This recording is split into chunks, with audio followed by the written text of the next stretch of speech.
Finish up that last video. We got the new thatch roof pieces installed over there. As soon as I got that done, I ran into town, and Paradise Bridge Building is open for business. Next project on the list, build a bridge to get to that island out there. I'm going to assemble it here, build it here, whatever. And it should be light enough, just two of us. I'll make a harness for her, but just pick it up and carry it out there. If not, I'll get it with the truck and drag it out there, or get the neighbor to help haul it. It ain't going to be heavy, because it ain't going to be more than that. And I can lift these quite easily with one hand. So I'm not worried about it. But yeah, it'll be a nice flat surface. Be able to just lay it out here, build it, and then haul it out there and lay it down and put the top on it out there. But I'm not going to start on today because I think that is coming this way.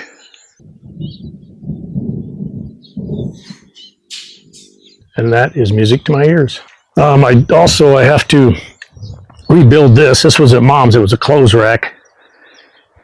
Every weld on it broke.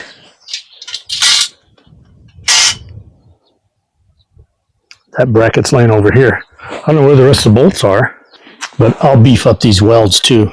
Since they're already broke, I'll make sure I beef them up all the way around. All right, so we had a short shower go through.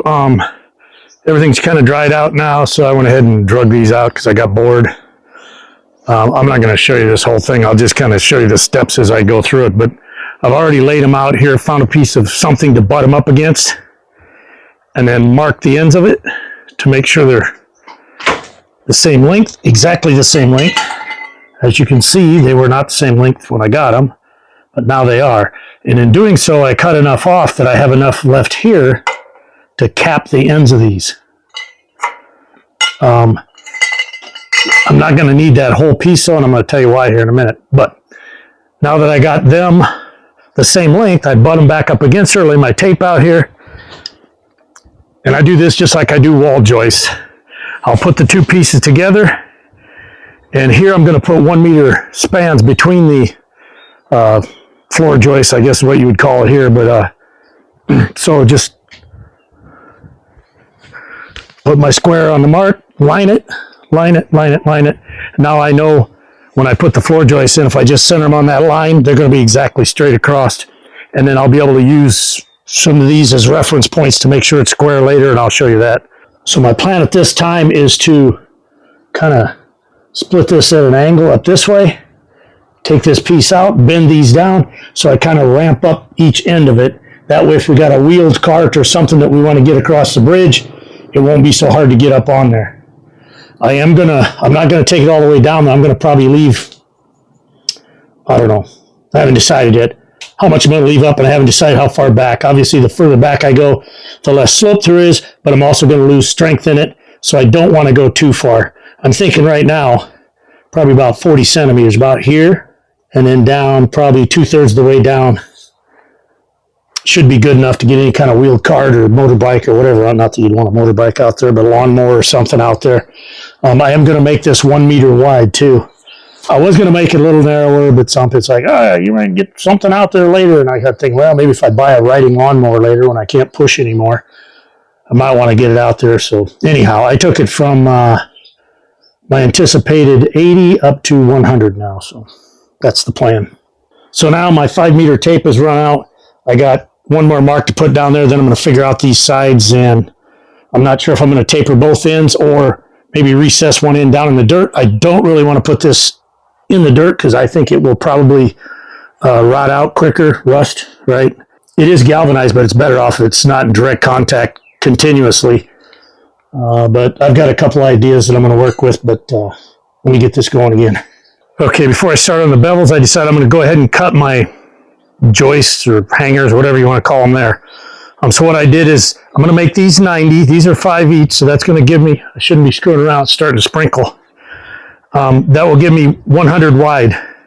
So I've got this set exactly 90 out from there, and I'll just slide it forward, cut it, slide it forward, cut it, slide it forward, cut it till I get 8 pieces. That's what I'm going to need.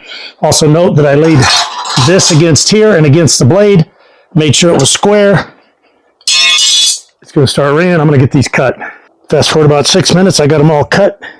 Took the grinder, hit the edges of it, just kind of smooth them out. They look pretty good. So it's starting to thunder and lightning. It's pretty dark over here. I'm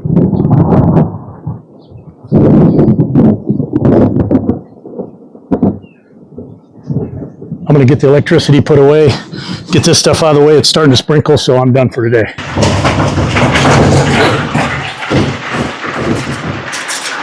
I literally just, I forgot a block. Let's say I literally got done as this stuff started to come down. So, perfect timing.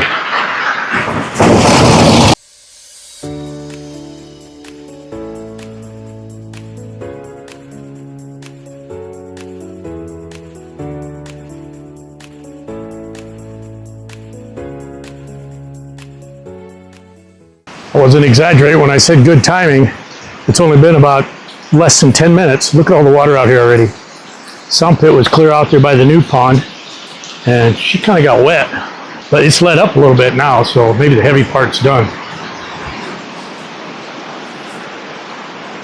I told her she needs to stay out of the lightning. So I'm back to work on these this morning. It's probably mid-morning. Should have got started earlier, but I had stuff to do on the computer. My plan was to take these end pieces and lay them flat, these cross supports, lay them flat this way, and cut this wedge out of here. I even got it marked, as you can see, and then drop this down and ramp both ends of it. And I got to thinking about it after I got it marked out. The weight of this thing is primarily going to sit right here, because I'm going to put some tabs here to hold this up off the ground just a little bit. The full weight of everything is going to set right out on these end pieces, both ends, and I didn't want to jeopardize the integrity of this piece here by A, heating it up, and B, cutting that notch out of there and making this thinner, because I'm not real sure where that load's going to exactly set. So I decided not to ramp them up. If I need to do something, I'll do it with dirt on the end. I could always do a little concrete housing around the end like I did the pump, bring the dirt up to it, or maybe some kind of rubber coating on it or something, and then put the dirt right on it. I don't know. Like I said, I didn't want to jeopardize the integrity of the strength of this thing, so I just decided against it. So I've put these in here. I've only tack welded the ends of it on both ends, and then I squared it up, and I'm going to show you real quick how I square this up. A lot of you probably already know how to do this. Can I see my finger here? No. So if you recall, I marked these lines, both sides. I had the two pieces together, scribed a line across at each of my floor supports, joists, whatever you want to call them. This will be the center point of each of those, but the other thing that does is that ensures me that I know that this line to that line, this line to that line is the exact same distance apart, or any of the other ones. From outside to outside or inside to inside, doesn't matter.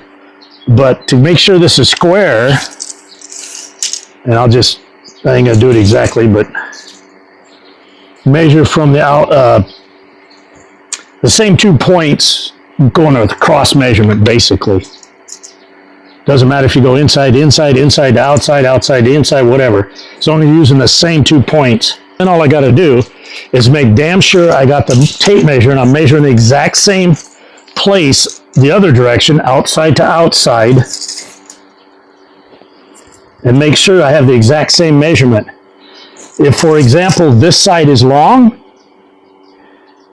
then I just pull it back a little bit, and for every dimension you move here, you're going to move half that dimension on the other side. So if you're an inch off, you'll want to move it a half inch, because it will adjust by 1 inch across the two pieces, if that makes sense. If it doesn't, just trust me and move it a little bit, not a lot, until you get, just jump back and forth until you get the exact same measurement across here. And you make sure you're on the right side, the same side of the tape too, because if you're using this side over there and this side over here, it's going to give you different measurement. So I'm going to go inside the tape there to the outside the tape here, meaning inside outside, and I'm right on 141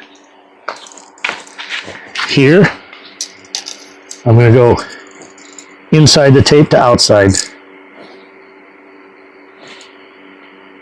141, that's dead on.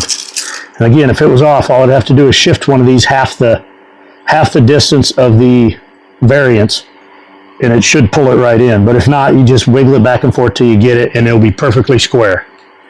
That's assuming you've got your line straight and square and same distance apart. That's assuming you got your lines exactly square across, and the lengths of your pieces are the same, or at least from your starting point out anyhow. So these are kind of ready to be full welded on the end, but I'm not going to. What I'm going to do is I've got them tacked on the outside. I'm going to tack them on the inside, tack them on the inside.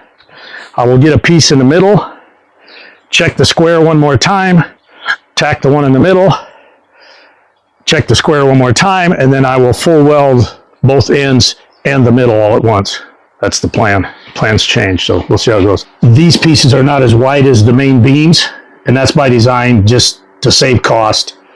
Because I'm doing this on a flat surface, I'm just laying these down on the concrete, and when I get ready to weld, I push down on both to make sure they're both flush, and flush, tack them. Did the same thing down there, and I'll do that with the center one as well. Then when we flip it over, get it out there, it should be 99% just flush all across the top to put the boards on it. I'm starting to sweat. Fast forward 30 minutes or so. Got everything in place, everything full welded, except right there. I have 2 inches left on the other side of that one. And it looks like the drive motor quit working on the welder. Now those of you that know, I was kind of talking these welders up. The only issue I had was that fan quit running, so I've set this fan behind there, no big deal. Been doing that through the building of all of these fences and gates and everything. But now it's just like the drive motor quit working.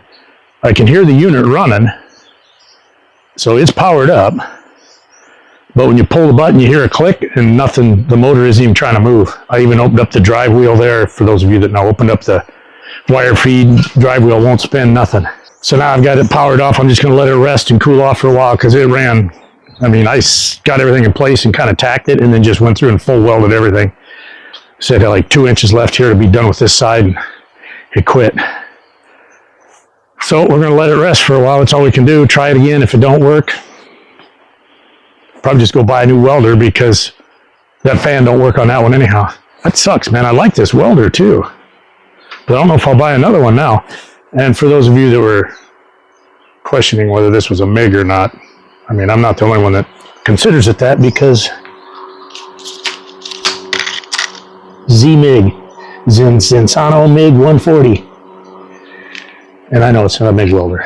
There's not even gas connections for it. So anyhow, we'll let you know what we end up having to do. Okay, so where's it at?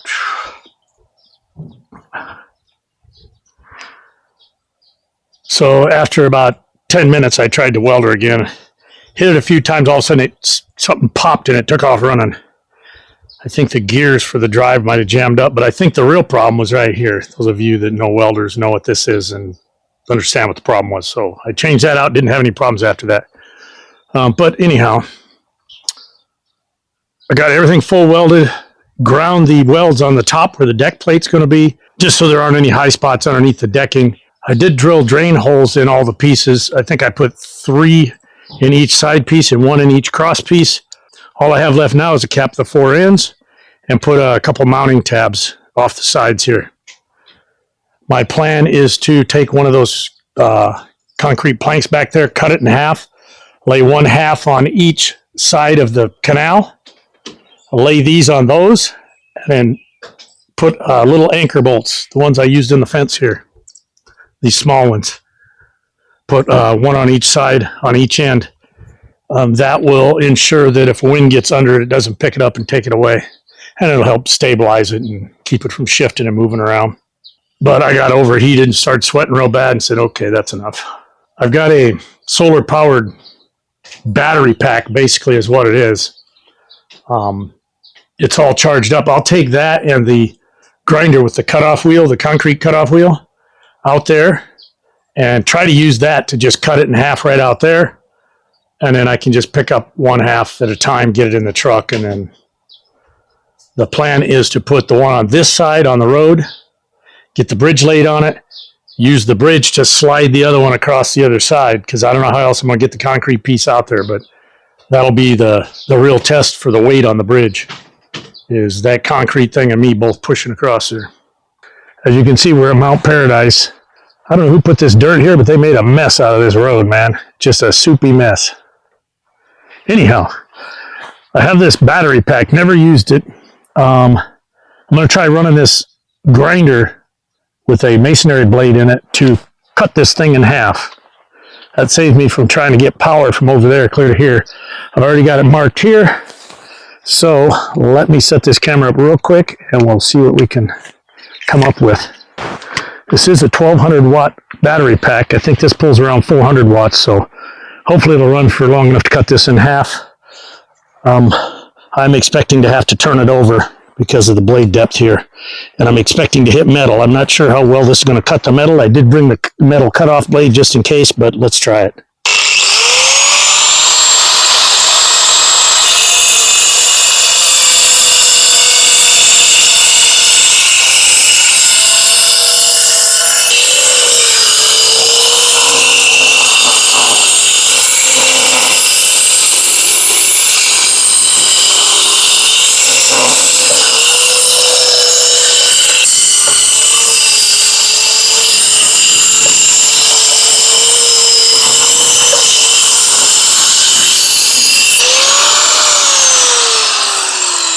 I don't know if you could hear that in the microphone, but something was popping when I was doing this.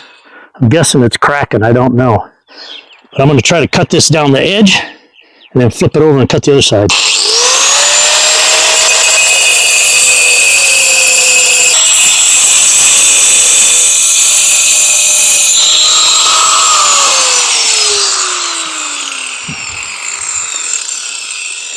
It looks like I probably cut through those wires already, so maybe that's what I heard popping. God, that thing's heavy. Oh, flip-flop stuck in the mud. Still saying 98%, so we should be good. Because it's more than halfway already.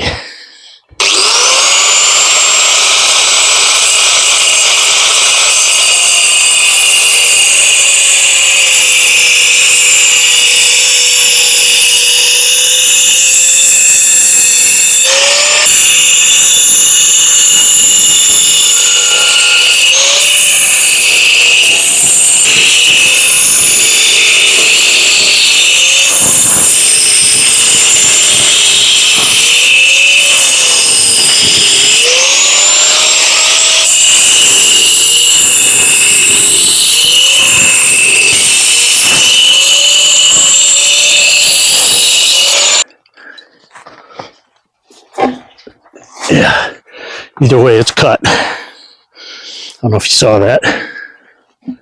It's two pieces now.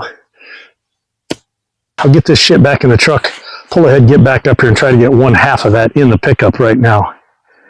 I'm not going to drive up there, it's too muddy. But then I might try loading both halves. I don't know, we'll see. It's freaking hot and humid too because it's been raining. All right, we got it. I got it. Not sure how. Those bastards are so heavy. I don't even know how I got that. Well, I know how. I was able to get it stood up and there was enough weight on top that it overbalanced and laid in there because these were a bastard leaning them up against it and I had to lift them up to get them to flop in there. And they were sinking in the mud because the mud's so soft. I got mud all over the truck, so I don't want to pull up in there. So I'm going to get this shit unloaded, get the hose over here, spray the truck down, wash the driveway down, get my feet washed up. The things I do to make my own island paradise. A couple hours later, 30 minutes washing mud off the truck, and I finished it. Stopped a couple times for rain, as you can see the concrete's wet, but it's all welded up, and I got tie-down tabs on all four corners. So those, essentially what will happen is I'll lay one of these on each side of the canal, rough side up, most likely, and lay it on there and I'll tap some concrete holes in there, and I'm just putting small anchors in there because I don't want a lot of pressure on those. I just want enough to tie those to there so that if a wind catches it, it doesn't blow away. So I'm not going to torque them down and risk breaking these. So I've got some real small concrete tie downs that are left over from when I mounted the tops of those. These, you drill the hole, you just drop them in from the top, tap them with a hammer, it spreads it out, and then torque them down. Like I said, there ain't going to be much torquing. So now I just got to wait for that to dry out back there enough to get the pickup up there. Get one set in place, get this around there, stick it across, and take the other one on top of this, slide it across, and then figure it out from there, tie it down. But I'm sweating. Not that hot today, but it's just freaking humid. I don't know what I'm going to do with this mess. Get shoveled first, scoop most of it out, and then hope it rains tonight. If not, then I'll have to wash it tomorrow or something, I guess. Still got mud all over here. But tires, bottom side of the tires had mud all over them, but it's better than it would have been.